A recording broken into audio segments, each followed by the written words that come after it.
Welcome to The Survivor's Voice, where resilience meets hope.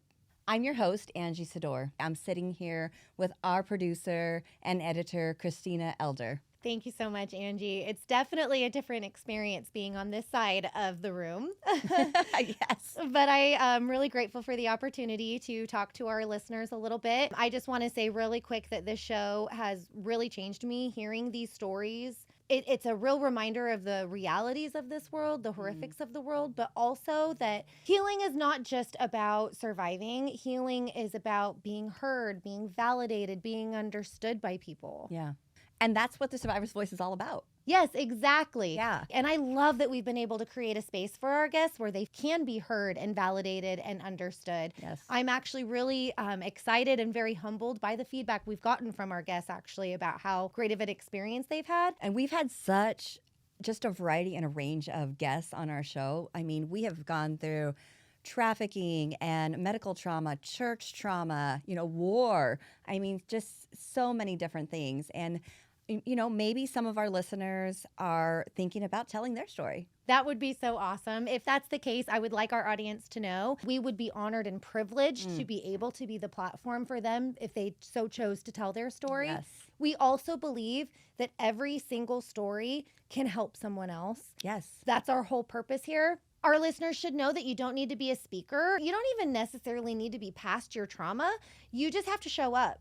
So if listening to this is maybe making your heart beat a little faster, maybe that's a sign that you need to contact us, that maybe you can help somebody else with your story. If you feel led to speak, we're ready to listen. So reach out to us at booking@thesurvivorsvoice.net. Your story matters here because your voice is your power. Special thank you to Bowman Carter for creating the original music for this podcast. You can find Bowman's music by searching for Bowman Carter on Spotify and on YouTube. We've attached his links in our description of today's episode. Please show him love and support. Today on The Survivor's Voice, I remember we had this uncle came. That relationship with my body was always like, you're not good enough. the content shared on the Survivor's Voice podcast is intended to be informative and inspirational. We are not licensed therapists, counselors, or medical professionals. The views expressed are based on personal experiences and should not be considered professional advice. If you are in need of mental health support, please consult a licensed professional. Before we begin, this episode may contain discussions of trauma, abuse, or other sensitive topics. Listener discretion is advised. We don't recommend playing this show with young children present, and we encourage you to prioritize your well-being. Welcome to the Survivor's Voice. I'm your host, Angie Sedore, and we're so grateful that you're here today. We are here with Kasia, and I actually met Kasia a while back at one of my networking groups. She is just a precious soul. She actually has her own podcast, and I'm really honored that I get to interview her today and dive into her story. So thank you, Kasia, for being with us. Thank you. I'm so Thank grateful. you for letting me to be here. Yeah. So you're from Poland, correct? I am from Poland. Yeah. So tell us a little bit about who you are today. What do you do? Okay, so I have my own business, which is called Harmony and Peaceful Connection, Okay. which cover three things. Music, I create music, compose music, and I also teach music. Oh. I am a life coach, teach people to connect with their hearts, and I am also a yoga instructor, focused on faith. Nice. I didn't know you did all the things. Yeah. Wow. That is awesome. So what got you there? Like what led you to do these things in your life? As you know, I am from Poland. I grew up in a communistic environment, which you're kind of limited to what you want to do in your life. Okay. And you are told what to do, so you don't have like the voice of what you want to say or share. Oh, wow. But I always loved music. Since I was a little child, I remember my mother would say, there was this one particular situation. We were in a Catholic church and a big mass and lots of people, and I am one of the 7 kids in the family, and my mom looked and she says, "Where did she go?" I was like about two, she said, two, maybe 2.5. And so she was looking for me and she couldn't find me. And then through it was a hymn we were singing. And finally the people just dispersed. And here I am standing in the middle of the church singing. Oh. So she always thought, oh, that little girl, she will just do music all the time. And I loved music since that's all I can remember. Yeah. And I lived in a house, it's not a house in Poland. You have kind of like apartments, but they're older. And the entrance was arched. And I always imagine that I am on a stage. And I would take the garbage down because you take the garbage from your house and throw it away. And I would be standing there for a while and singing, pretending that I speak actually in English, which is funny. And here I am in America. I love that. So I made up some kind of stories on a stage singing. So I was about 15. I moved to Warsaw. I grew up in the area Baltic Sea in the north side of Poland. And then I moved to Warsaw, the capital. And I lived with my grandparents, which was a totally different dynamic. I came from this chaotic, crazy family of 9 people in the house, and here I am with just 3 older folks. Oh, wow. Didn't know what to do with myself, and started new school, started new life. Really, I didn't have family, like my siblings, or I had some cousins, so that's the closest relationship I had. But I had to develop relationships with other people. And since that took some time, I took a guitar and I played and I created music. I created songs. And I discovered that creating songs more positive or uplifting are better than the kind of gloomy songs. So I just made up some silly songs, like funny songs. Yeah. But there was a lot about life and stuff. And some of the songs are on my CDs. The first one CD that I have, it's called Lubię, which means I like. And so that kind of got me to the music part. As I mentioned, I grew up in the Catholic Church, but in my early 20s, Was Catholicism like a big part in Poland? Yes. Okay. Yeah, we had Saint John Paul. It was the Pope, so a lot of people believe in Catholicism. And it was very strong, very traditional, and people did not like changes really. But I was in a point in my life, actually throughout my life, I felt like there's something. I just didn't know what. And I always believed in God, but there was just something missing, and I didn't know what. And this was like about 80s, still communism, but there was shifting happening in our country. So like, if you know a little history, this is the time with the Sedore came, and the wall in Germany was broken, and just a lot of different things were going on. And the borders were open, so people from different churches could come and preach the gospel. And one of them was the Church of Jesus Christ of Latter-day Saints, which I was not familiar, and I didn't know a lot. Actually, I didn't know about a lot of them. I didn't know the Baptist or Seventh Adventist or, other ones, because we were so, the Catholic Church. When you say it was communistic. Mm-hmm. Did you not have a choice on your beliefs? Like, were you limited? Well, our country, because of the Pope, we were not so limited like Russia or Belarus or Ukraine and other countries. Their communism was so strong in those countries that you were forbidden to believe. However, because we had Pope, we had some kind of flexibility in there. But there was a lot of communistic families that did not go to church or believe in God because they were told not to. Wow. So you could find those people like that too. Okay. Fortunately, I grew up in a home that the religion was kind of engraved in us, so I didn't have that problem. But it did kind of still, you kind of felt like this is it, this is the way. Yeah, This is yeah. the way how we believe. Yet my heart felt like there's something more, and I couldn't find that in the religion that I grew up. Yeah. And nothing to be against religion itself. Sure. It was just me. I was looking. Yeah. So then I met another girl who had a big sign, and it says, "I love Jesus." And I thought, she is not Catholic. Catholic people do not have big buttons and say, "I love Jesus." And so I came to her and I said, "Why are you wearing this button?" And she said, "Well, because I do love Jesus." So then I met this girl with the button, then I met Jehovah's Witnesses, and I met other people. And in June of that year, 89, I was sent from my work to like a business trip, which is very unusual because I was working with finances. But because nobody was in the office who could do this, they sent me, and all I had to do is deliver a check to a company that they will send a computer to the place where I was working.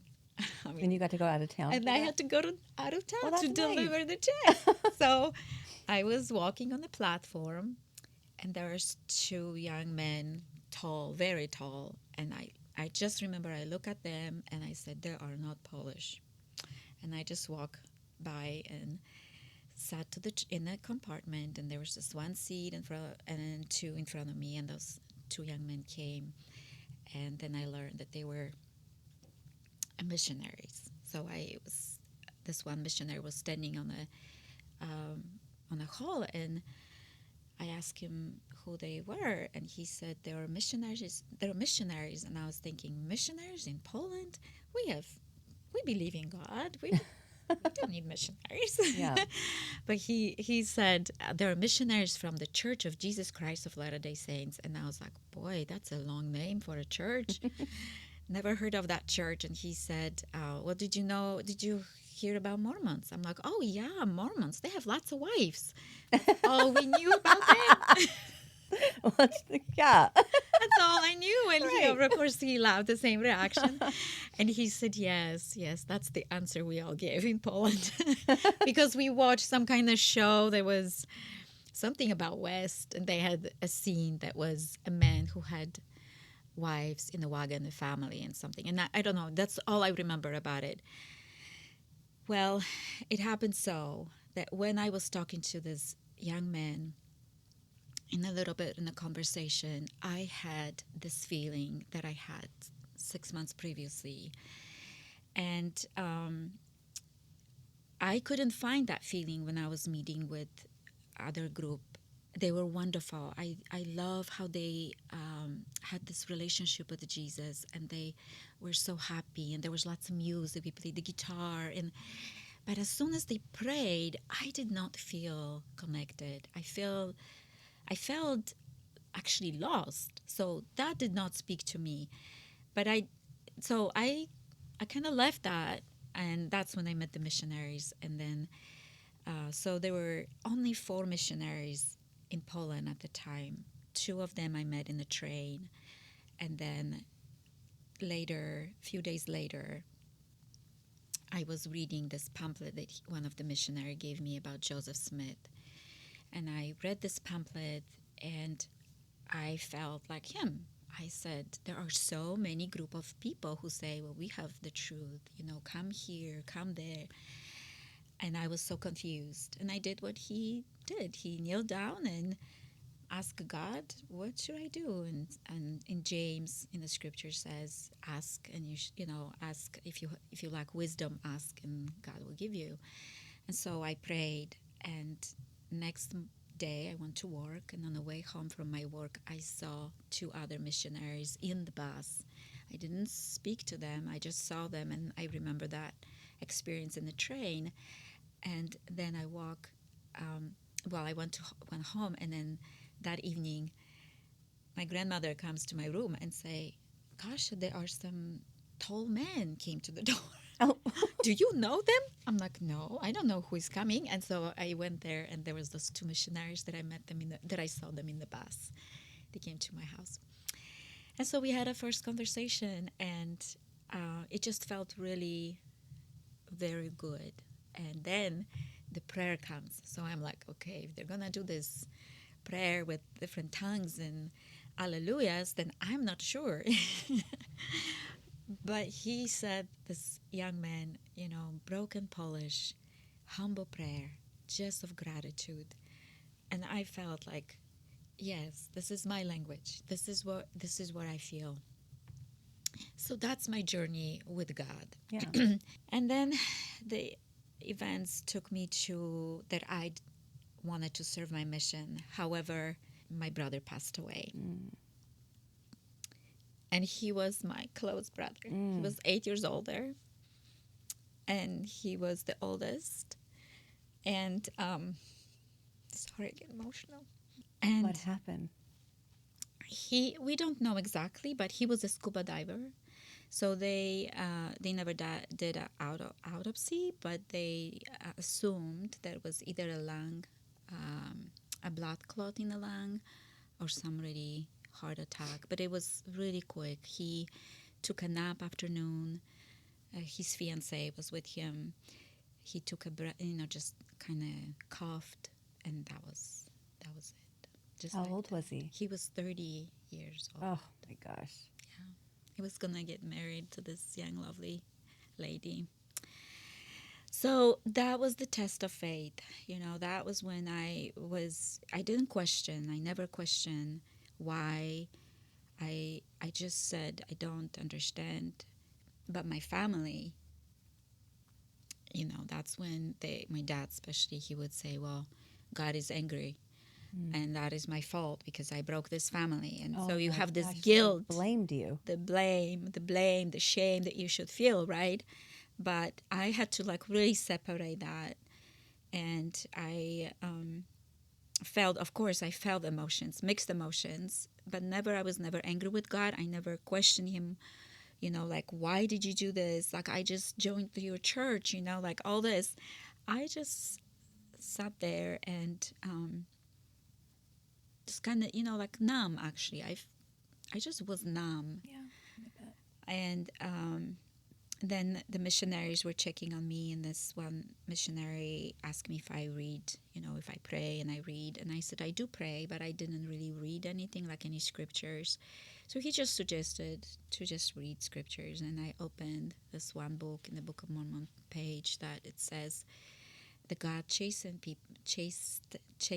people and tries their faith. And that was to me it's a test of faith that we all have to go through. And how much do I trust him? We need to learn that trust. And so I looked at it okay, it's a test of faith. I don't understand, I don't know, but I'm just gonna put my trust in him. And this really it was this turning point for me to really rely on my faith in God, no matter what is happening. He is my light. He's my protection. He's my everything. And even going back, those moments that I was in the dark place, he was always there. And I knew when my brother died, he did not leave me. He just gave me, that it's like the Savior. When he was in Gethsemane, he had to go through it. But he had his angels. And I felt that too. So anyways, one of the missionaries came and put an envelope on the table, because I was trying to figure out, what am I supposed to do now? Maybe I should go to school, maybe this, maybe that. Maybe I want to go on a mission, but now I don't know.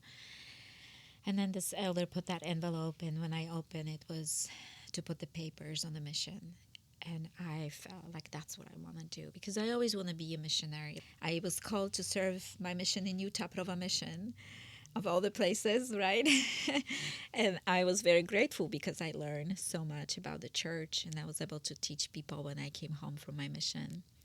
And so I finished my mission and met many wonderful people here in America who asked me actually about my music, because I used the guitar on my mission a lot. And I did play piano, and I shared my testimony through music. And so they would ask me if I would ever come back to the States. And me, like where I was, like there's no chance. Like with my resources, I have no resources to even buy a ticket to America. So, but my last area was Cedar City, where was a college. There's a SUU, Southern Utah University School. So I came to United States, to Southern Utah University. So that's where my next chapter started in the United States. I studied music in Southern Utah, and it was kind of like a dream come true, because I could study different things, but music was always the first thing that would come to my mind. Like people will ask, what do you want to study? Music. So I study music. I actually study vocal opera, but this is not really me. I wanted to study composition, but because it was such a small group of students, not much interest, that area was kind of closed of composition, and so I only had like a couple years of composition, but I loved it. It helped me so much of developing the ability of writing music and creating. So Earlier you were saying you were reading the book The Body Keeps the Score. What have you learned about yourself reading that book, as far as like trauma, or what things did you go through in your life that your body has kept the score on? Yes, a very good question, because it's so fresh, this whole idea. I have been studying other books as well too, like Joe Dispenza, Your Mind, and so I would have to go back again to Poland, obviously. I was about maybe 4-year-old, and I grew up in a home. There were 7 of us, and when I think about it, my parents tried do the best they could, I guess, so I don't blame them for anything. However, I do believe it had a great impact on our emotional, spiritual, or physical even growth. So we had prostitutes living in our house. You did. We had Arabs, people from Arabic countries living in our home. Were they like refugees, or? No, they were just renting, so my parents could have get money because they paid really well. Yeah. And when you are young, you don't really think, like a child. You just, when they give you candy or gifts, and you're like, oh, they're nice people. Yeah. But from perspective now, being a mother myself, I see how that was in some way detrimental to us. And so because of that, I always remember we had always uncles and aunts. I don't know. They just told us to call them uncle. This is your uncle. This is your aunt. We had no idea who those people really were, but there was just so many of them coming and going. And this particular time, I remember we had this cool uncle came, and he would come a few times. So we saw him. So we kind of think like, okay, he's uncle, because we've seen him more than once. However, my brother, who is a year older than me, we were playing outside, and then he showed up, and I remember this so clearly. That's why I don't know why I have that memory so deep, but I remember the day. I remember the time of the year. I remember how warm was it, because it was summer. My brother and I were playing outside, and he came. He gave us some candies, and he told us that, asked us if we want to go for a walk with him, and we went for a walk with him, and I don't know where he was exactly going. But then I remember he said to my brother, you know what, you go to your dad and mom and tell them that I am with him, And so my brother left me with him. I, being naive, this little girl. How old were you? I was about 4, I would say, because my brother was 5. And this man took me to this hill. We call it Wisagura, which means like a plain mountain. I mean, it's not like a mountain, like a hill, not hill, hill. and he did things that I knew were not good and not right. And I think about that book.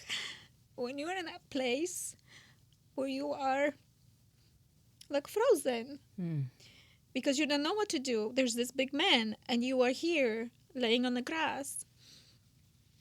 And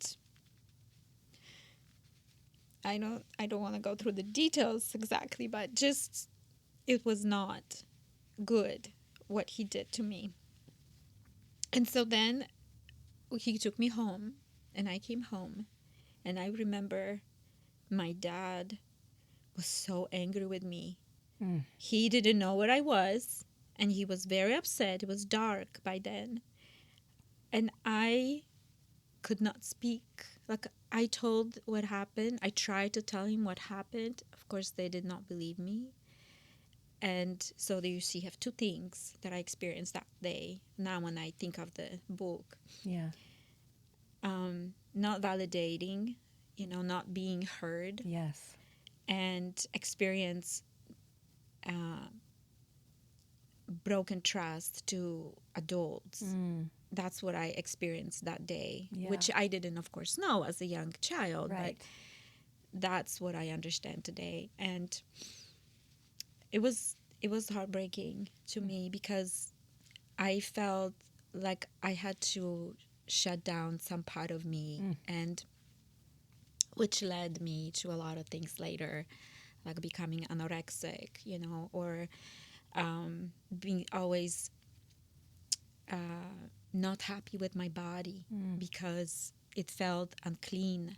It felt not good. I'm not good enough. I don't know. This was all in my head because I didn't know how to work with this. Right. Now this book, when I'm reading all this, is like, this makes totally sense. All of those things that happen. And like later on, when I was about 20, I had a very similar experience with a man who I met. So I was playing music in this kind of bar restaurant place. I got a job in there. So after my school, I would go always there and like in the evening and play piano. And then this young man was always there watching me. And he would come and say, some compliments. And he says he's playing jazz in another place. And so one day he says, would you like to come? Because he knew I love jazz. And he says, if I want to come, I could listen to his music. And of course, I love jazz. I would go, if he's a musician, kind of, speak musician language. And so I went with him one time and I listened to him playing. He was playing saxophone. And then one day he told me he just needs to go home. So he got a taxi and he wanted to go home and pick up his music because he forgot. And of course, me as a naive person, I went with him, not thinking of anything at all. Yeah.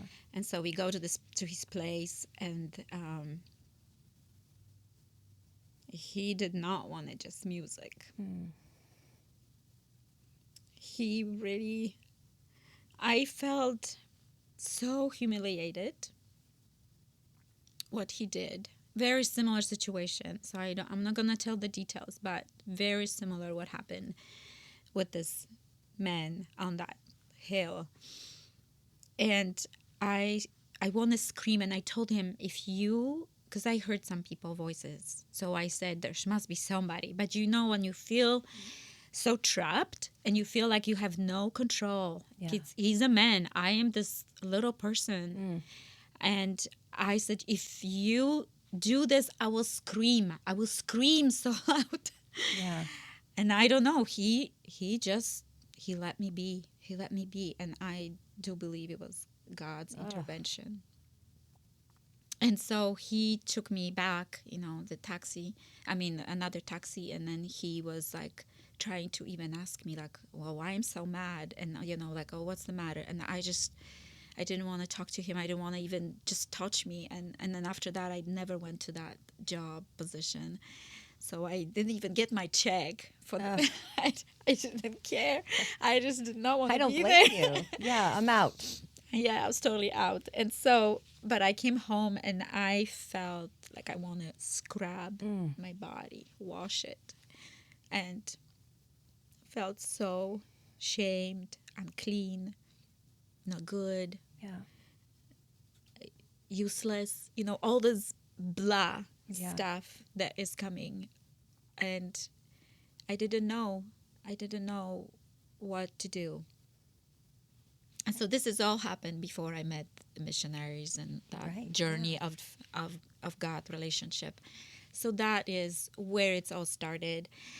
But as I have that relationship with God, there is still things that are not healed. Like I know Jesus is my savior, and I know I knew all of this, but deep inside I felt still like there is this little Kasia that is not healed. And so I was anorexic even when I was a member of the church, and I had no idea what anorexia is until I came on my mission and I see the billboards and in Utah a lot of girls, and I read the book about the Carpenters. I don't know if you know the Carpenters. It's an old couple singers, the sister and a brother. She died from anorexia. Yeah. So I was like, okay, what is this? Why do I hear this anorexia? I didn't know have a name for it. So when I learned what that was, I was like, oh my gosh, I've been doing this bulimic, anorexic, behavior, and I want to stop so badly. I did not want to do that, but that relationship with my body was always like, you're not good enough, you're not beautiful, you're not this, that. That was so like in my head that I want to be this amazing somebody that it really didn't matter. It mattered what I was, to God, but I didn't see that yet. Yeah. So it took me years. I mean, I served my mission when I was in my 20s. Here I am married, and affected my marriage because still I couldn't be always just me, And so for a long time I would just say, I'm just so fat, I'm so ugly, and blah, blah, blah. And she's not good. You're such a beautiful woman. Oh, thank you. Thank you. So how this all changed? It changed by about 3-4 years ago. Finally, I was reading a book. It was called Inner Child. I think it was called actually Discovering Your Inner Child. I don't remember the title, but it was with the inner child, and wish I could have, prepared paper to I could tell you exactly what it was. But that book, oh my gosh, opened my eyes. And then I was reading a book by Louise Hay, Mirror, work with the mirror, like you stand in the mirror and you say, I love you, kocham ciebie, I say in Polish, and say things good about yourself. You look in the mirror and you say, you're good, you're enough. And so I start doing this. I start talking to this little Kasia, and I said, there's nothing wrong with you. You are who God wanted you to be. It's never too late. No, It's never too late. Exactly. I just want to say, I am in my 50s. Yeah. And here I am Yeah. discovering that I have this little relationship. I have this big relationship with this little Kasia. And I say, you are all right. Yeah. I love you. You are my precious little friend who you've been with me the whole time, all those 50 years. And plus, she was always with me. And she was hurt, and I needed to admit it, and I needed to talk to her. It's okay. What you experience, what they've done to you, has nothing to do that you are bad, that you are not enough, that you are not, they're not beautiful, So I had to shift that way of thinking. But it's not just the thinking, it had to be in my heart, like really in my heart. And so there is the answer for your heart connection. So that's part of where I am today.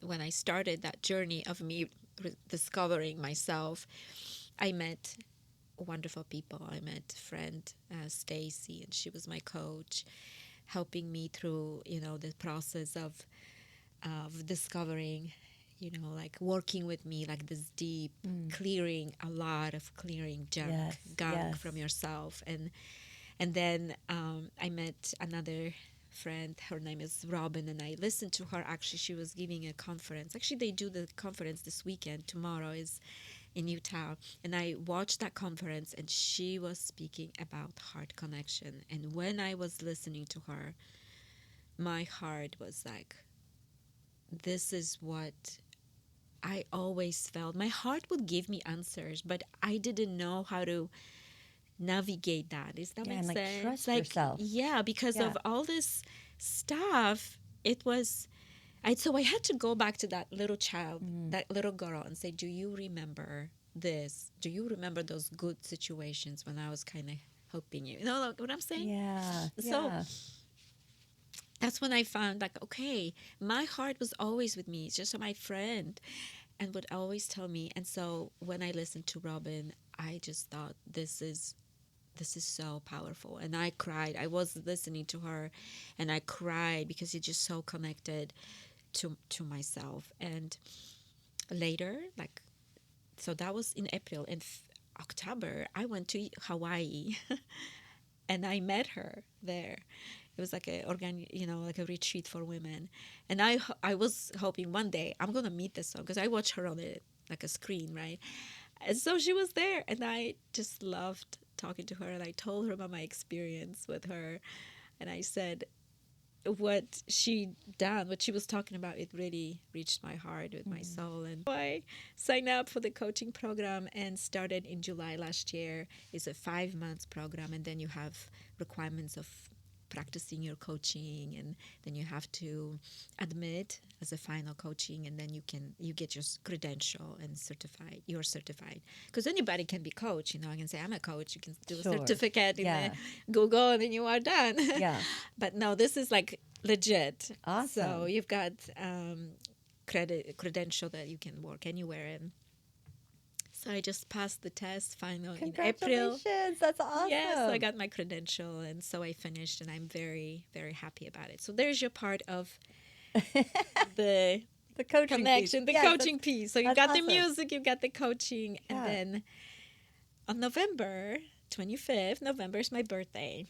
So this last November, I met with a friend, and she was telling me that she's doing yoga facial, and I was like, oh, is this Mary Lou? Yes, it is. And I was like, oh my gosh, I never heard of it. I mean, I did hear about it, but I had never met anybody who has, who does face this. yoga. Yes, face yoga, right. And so then she said, but I am really actually interested in this program. It's called Yoga Faith. And I was like, Yoga Faith? Tell me more about it, because I've been doing yoga for like 3 years by then. But I always had this, I never thought I would teach, because I do have a problem with just saying those words, like, sending to the universe or something. And nothing wrong. It's just not speaking to me. Yeah. I want to say, I'm sending this to God. Right. He is my, he's my creator. I want to say my praise to him. Yes. And so when she said Yoga Faith, I was like, okay, you tell me more about this. And she says, okay. And this was, Thanksgiving. So they had a special. It was like 50% off. And I'm like, I'm doing this. I'm going to be a certified Yoga Faith instructor. So while I was still I actually just finished the course of coaching, and another thing, I put it on my plate. And I study. I'm not certified yet. I'm finishing my modules, but I'm almost there. And that's my Yoga Faith. But I do yoga. I've been doing for, like I said, over 3 years. But now I can confidently say I can teach. I can instruct you. I can help you with the breath and heart connection. So that's my third piece of this umbrella. Harmony, peaceful connection. Awesome. Harmony and peaceful connections. Because harmony is the music part, but it's also heart and the yoga. peaceful, music, heart, and yoga, and then connections. It's all together. So that's why my name is for my business, and I am excited about it because it's all good, and everything that is good is coming from God. So That's awesome. I don't think we've had anybody yet on this podcast that has lived a lot of life and then, a lot of times, I don't know, I just want to say that you can heal at any time of your life. Like if you feel like, well, it's too late for me. Yeah, I'm a certain age. This stuff happened. I'm just going to be stuck like this forever. It's not the truth. It's just anybody can heal at any part of any time of their life. Like and you're such an example of that. And not only are you healing, going through your healing journey, but you're very ambitious. You're stepping into, and that's another thing that I love. It's like you can step into your calling at any age of your life. It doesn't matter. Like, don't limit yourself because of your age or what's happened to you in your life. Like we were created by God, yes, and we have the same ability to create as well. yes, And so we have that power. So do it. yes. Yeah, if you want to do something, do it. Yes. I love that. I love it. Yes, I want to say you said something really important, that we are all children of God. We are created by Him. He gave us this ability to create ourselves as well, things, whatever we want. But I want to stop for a second about heart. What is the first thing that God gives us, really? When we hear the little fetus, for those who have babies, understand that. What do you hear? Is the heartbeat. Yeah. So that is the first thing that God gives us to connect, is the heart. And where is this heart place? It's in the center of us, like here. It's not there. It's on my feet. It's here. Yeah. It's this compass. And then what is the first thing He gives us when we are born? It's the breath. Mm. We take this breath, and then the heart and the breath, it's really what can help us to remember who we are. Like, if we understand this. And because of that, it's like the understanding of, I can do anything if I know who I am truly. And what you just said, when you inspire to do something and you just really sit with yourself and let it feel it will come, then follow. My brother who passed away, he would always tell me, follow your dreams. I didn't know what my dreams were like exactly in the future. I just knew I want to go, really, I do remember those 3 things. I want to do music for sure, and I wanted to go to America one day, and here I am. I'm in America. I didn't even know how, I just thought I would go to America someday. It was like a big dream, I think, for everybody during, communism that we lived. But he also said, take steps, don't give up, just take steps. And then when I joined the church, he told me, he said, okay, I did tell you to take steps, but you took a leap. So I would say, sometimes you have to take a leap. Yeah. And if I can say anything to people who are listening today, look, if I can do it with this broken English, you can do anything, Yes. So Yes, absolutely. I love that. So that's my healing of that book. Yeah. I found those different things, going back to what you said earlier. But I am aware more of it, and I can sit with that, Yeah. Yeah. I love that. Is there anything else you would like to say to our listeners that would inspire them or give them hope to heal and just find their purpose? I would say to remind yourself, remind myself, remind yourself, you are worth it. You are more than enough. You are amazing. You are unique. You don't have to please anyone. You don't have to pretend to be somebody else. Just know who you truly are. And of course, others have choices and we are affected by those other choices. But if you just remember,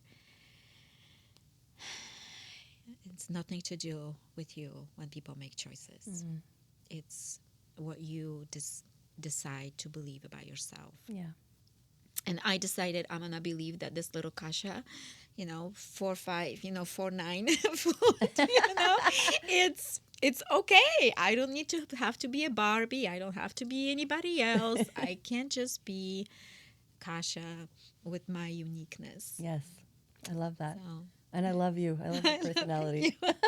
You're so precious. Oh, thank you so much. Thank you for having me here. I'm so glad you came. Oh, thank you.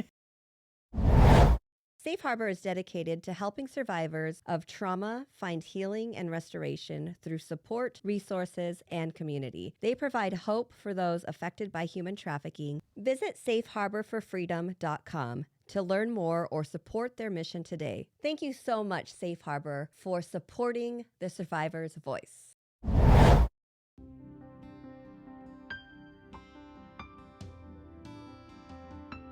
Next week on The Survivor's Voice, I felt like this was this beautiful path that God had for us. And it was me just pissed off at the world. To have the experience to have lost, and then to have had the experience now to see how precious life is. thank you for listening to this story on The Survivor's Voice. I'm your host, Angie Sedore, reminding you that every survivor's story matters. A heartfelt thank you to our incredible listeners for your support and to the survivor community for your courage and resilience. You are the heart of this show. Special thanks to our producer and editor, Christina Elder, to Bowman Carter for our beautiful song, and to Dan Wise with North Idaho Podcast Productions for bringing these powerful stories to life. Your dedication, talent, and most importantly, your hearts make the survivor's voice possible.